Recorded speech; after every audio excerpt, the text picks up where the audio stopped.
So, corresponding to the 4 fired rules. So, this is actually the fuzzified output, the combined fuzzified output which you have got, and as I told, our aim is to determine what should be the crisp output, and to determine the crisp output actually we will have to take the help of defuzzification. Now, I am just going to discuss the different methods of your defuzzification. Now, let us try to concentrate on the methods of the defuzzification. Now, the first method which I have already discussed the principle, and now I am just going to apply to solve this numerical example. Now, the first method, so this particular method is your the center of sums method. Now, let us see according to this how to determine the crisp output. Now, if you see corresponding to the different fired rules, so we will be getting different the shaded region as the fuzzified output. For example, say if I concentrate on your this particular output first.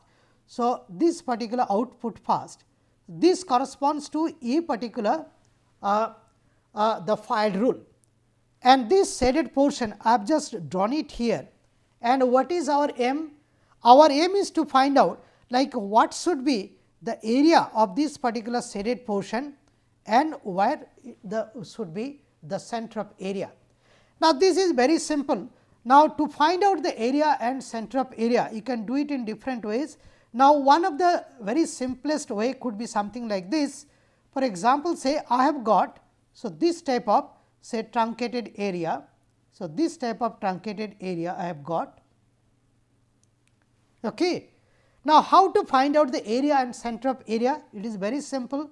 So, you just divide into two regular regions. So, this is nothing but a triangle. So, this is nothing but a triangle, and this is nothing but one rectangle. Now, for this particular triangle, so very easily I can find out what should be the area.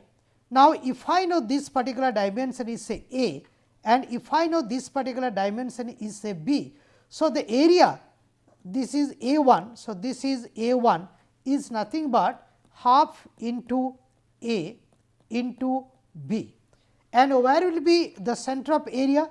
The center of area, that is C 1. So, starting from here it is 2/3 1/3. So, this is nothing but, so this particular dimension starting from here. So, it will be your 2/3 A. So, I can find out this is nothing but your 2/3 A. So, it is 2/3 1/3. So, if this is the situation, so very easily I can find out what is C 1. Similarly, for the second region, the subregion, that is the rectangular one. So, if I know, so this particular dimension is say C. So, very easily I can find out what is A 2. So, for this area is A 2. So, A 2 is nothing but B multiplied by C, and very easily I can find out what is C 2, that is the center of area. From symmetry I can find out very easily. And once you have got this particular thing, so you just add what should be the total area. So, the total area is nothing but A 1 plus A 2, and if you calculate, this will become 12.5, and the center of area. So, how to find out the center of area? It is very simple, that is nothing but A 1 C 1 plus A 2 C 2 divided by is your A 1 plus A 2. Now, this will give you the center of area. Now, for this actually the shaded region, if you find out the center of area, so you will be getting as 71. Okay. This is how to find out actually the area and center of area corresponding to the corresponding to one fired rule and its shaded region as the fuzzified output. Now, if you follow the same principle for the other fired rules, for example, say if I concentrate on say another fired rule. So, this particular fired rule, that is your, so this is minus 45 to 45. So, this is your, so this particular thing. So, this shaded region if you consider, okay. So, this particular shaded region if you consider, so very easily you will be able to find out what should be the area and center of area. Now, how to find out the area and center of area? It is very simple. It is just like a trapezium. So, for this trapezium, so if I know this particular dimension say A and this particular dimension say B, and if I know, so this particular dimension say H.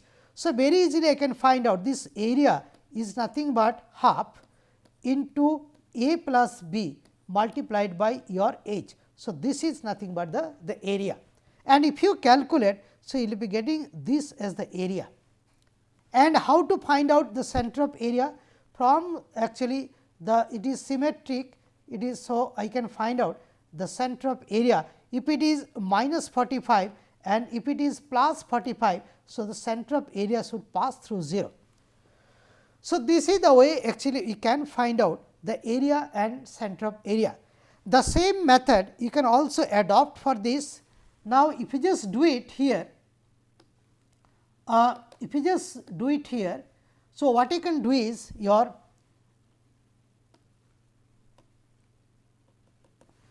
for this particular area, so 0 to 90. So, 0 to 90 is nothing but this. So, I can use the same principle of how to determine actually your area and center of area. So, this shaded region, so I can find out area and center of area following the same method, and for this you will be getting the area is nothing but is your 25 and the center of area. So, this is 0 and 90, center of area will be your 45. And next we concentrate on is another this thing, another shaded area, and this is nothing but is your another shaded area is something like this, and that means I am here. So, this particular shaded area, and I can find out following the same principle what is the area and what is the center of area. The area will become equal to this 25.5699 and the center of area will be 0. Now, for each of these particular the fired rules, I am able to find out what is area and what is center of area. Now, according to this the center of sums method, so the crisp output can be determined as like area, that is your area multiplied by the center of area for one fired rule, then area multiplied by center of area for another fired rule, area multiplied by the center of area for another fired rule, then area and center of area, and here we put sum of all area values. So, here you will be getting actually the crisp output. So, using your center of sums method, so I can find out. So, this that is your 19.5809 as the crisp output. Now, I will see for the same problem actually how to use the other method of defuzzification. Now, the principle of centroid method actually I have already discussed. Now, here actually what we do is we try to divide the whole region, the whole fuzzified output after considering all the fired rules. We try to divide into a number of some regular subregions. For example, say if I considering all the 4 fired rules, supposing that is the combined output is nothing but this. So, if this is nothing but the combined output, say this is the combined output, say after considering all 4 fired rules. So, what we do is we try to divide this into a number of regular subregion. Now, the subregion could be something like this. For example, say one subregion could be this. So, one is nothing but a triangle. Next, we can go for the second subregion, that is nothing but 2 is nothing but the rectangle. Then here we have got a triangle. So, this is nothing but 3, and we have got actually here one such rectangular sort of thing, and this is nothing but is your 4. So, this particular the shaded portion, the combined control action, that is divided into 4 subregions, regular subregions. Now, if I concentrate on each of these particular regular subregion, for example, say if I concentrate on subregion 1. So, this is actually the subregion 1, that is nothing but a triangle. So, I know the dimension. So, very easily I can find out what is this particular area of the triangle, and I can also find out what should be the center of area, that is your 2/3 1/3 principle, and I will be able to find out the center of this particular area. Now, I concentrate on the second one, that is nothing but the rectangle. So, if I consider, so this particular rectangle here, so what you will be getting is so this is the rectangle. So, very easily I can find out what is the area and the center of area. So, this will become equal to 0. Next is I can concentrate on the third region, and that is nothing but the triangle. So, this small triangle, that is this particular small triangle, if I consider, so I will be getting this type of triangle here, and I know the dimensions. So, very easily I can find out what is area and center of area. Then I can concentrate on so this rectangle. So, this particular rectangle, and I can find out the area and the center of area. So, this is the rectangle, area is nothing but this, and center of area is nothing but this. Now, for each of the subregions, I know the area and center of area. Okay. Now, I can find out what should be the crisp output corresponding to this, and the crisp output corresponding to this is nothing but u. U is nothing but A divided by B, where A is the area and center of area, area and center of area, then area and center of area, area and center of area.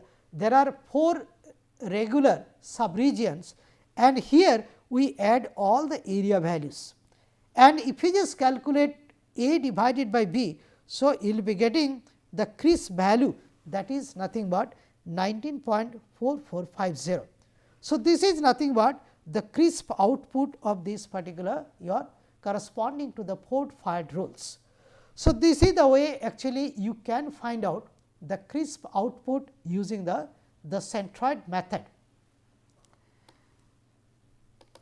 Now, then comes another method, that is called the mean of maxima.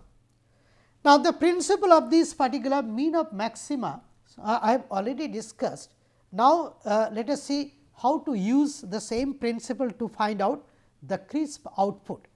Now, before I discuss once again the mean of maxima, the first thing we will have to do is, so I will have to indicate actually the combined control action, that is the fuzzified output considering all the 4 fired rules. Now, if I just indicate, so I will be getting this is actually this is actually the combined control action, the fuzzified output. So, this is the area. Okay.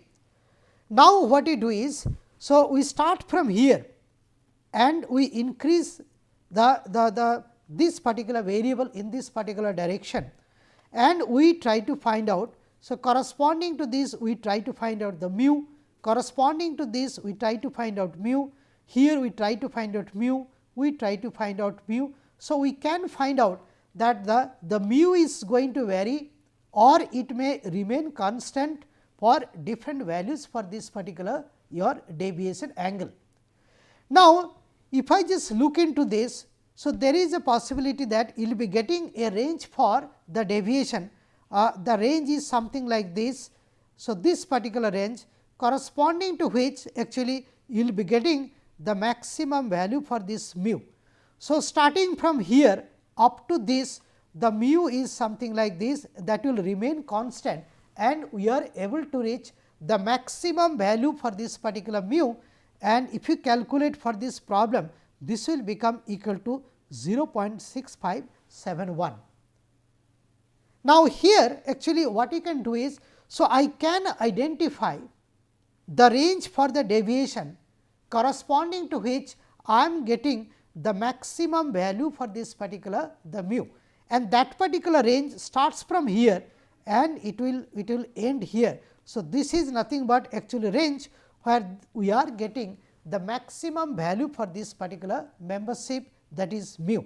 And once you have got this particular range, so what we do is we try to find out the mid value of this particular range as the crisp output.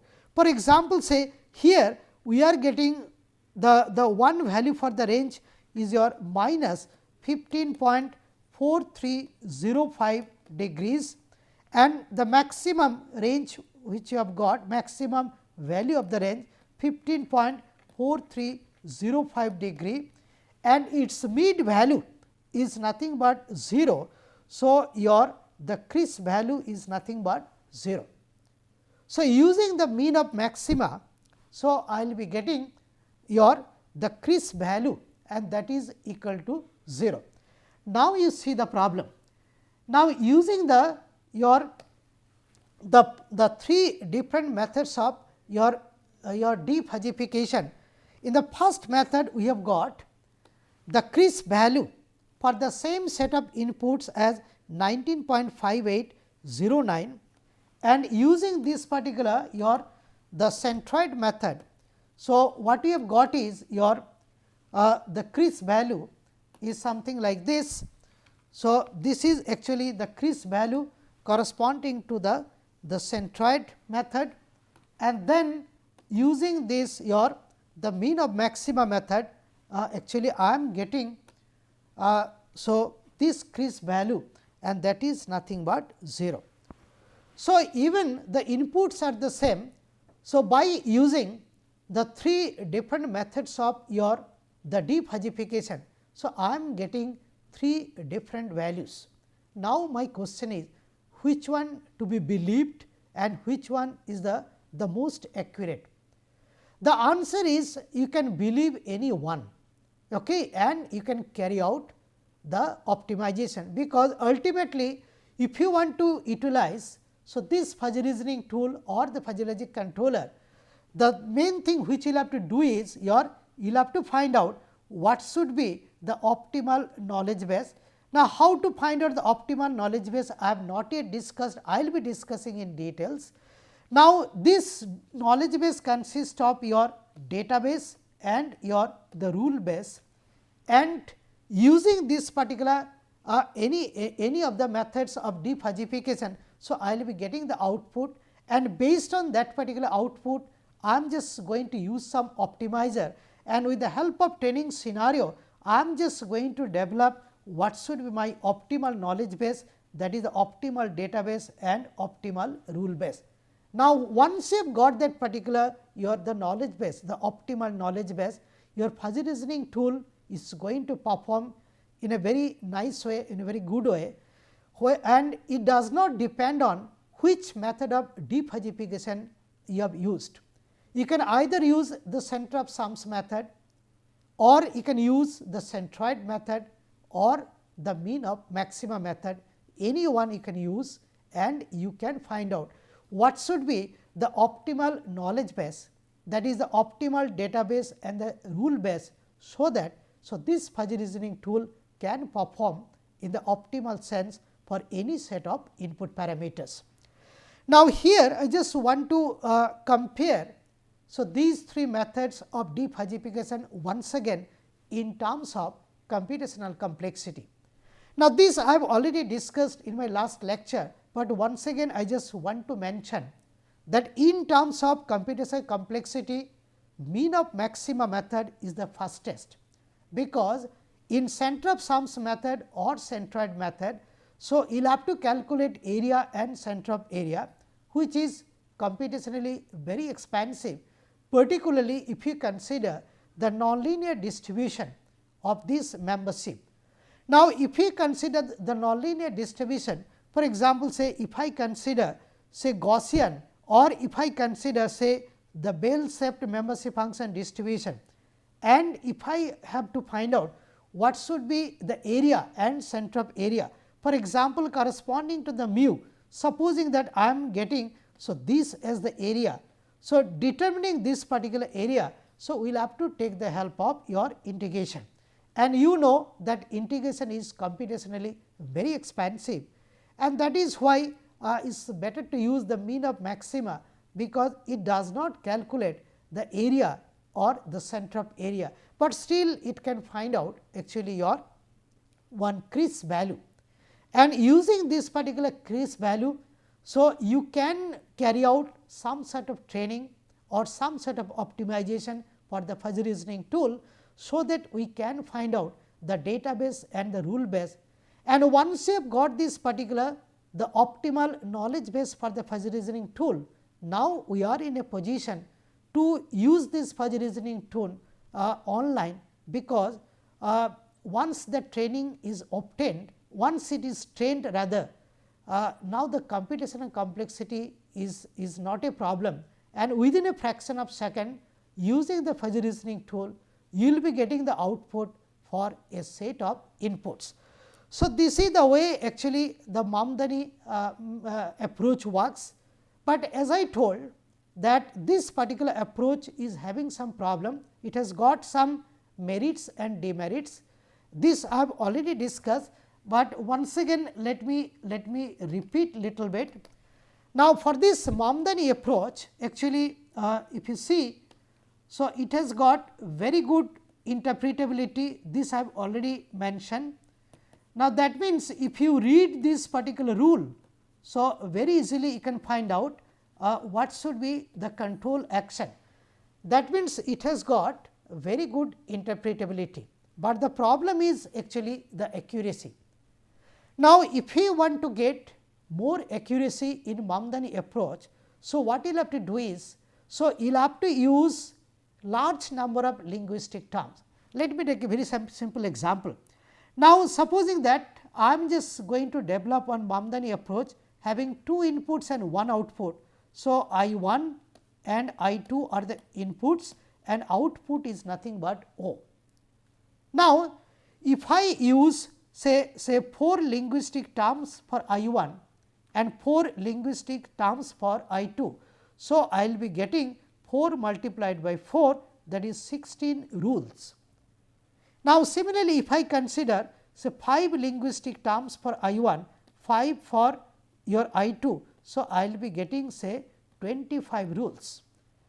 Now, remember one thing, if the range is divided into a large number of small subregions or segments, that means if I use more number of linguistic terms to represent a particular variable, there is a possibility I will be getting better accuracy.